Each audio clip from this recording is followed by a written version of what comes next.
Mariing itinanggi ni TESDA Director General Joel Villanueva na may kinalaman siya sa pork barrel scam.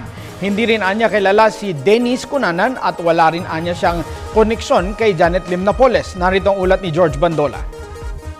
Iresponsable daw ang mga taong nagsasangkot sa kanyang pangalan sa PDAF scam. Sabi ni TESDA Director General Joel Villanueva, mismo ang Commission on Audit na nagsabi sa isang report nito noon na walang irregularidad ng kanyang ilaan ng 4.3 million pesos na pondo sa Technology Resource Center para sa mga magsasaka noon. Napaka-unfair para idawit or banggitin ako just because just because they wanted to show na may alay ng administrasyon. Unfair naman po. Sana bigyan naman ng basis yung kanilang mga sinasabi. At ako ho'y buong-buo ang aking loob na ang katotohanan ay lalabas.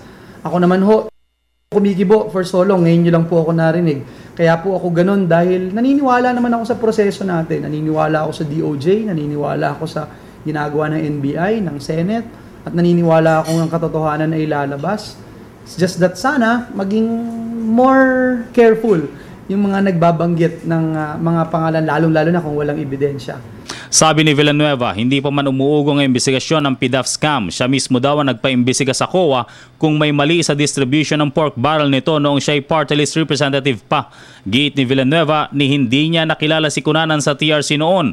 Di niya kilala si Napoles at walang ghost project itong pinaglaanan sa 4.3 million pesos na isang beses lamang daw nito ibinigay sa TRC.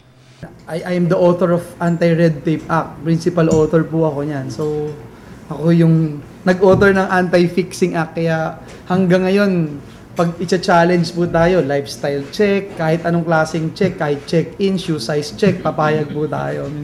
Para sa Telebisyon ng Bayan, George Bandola.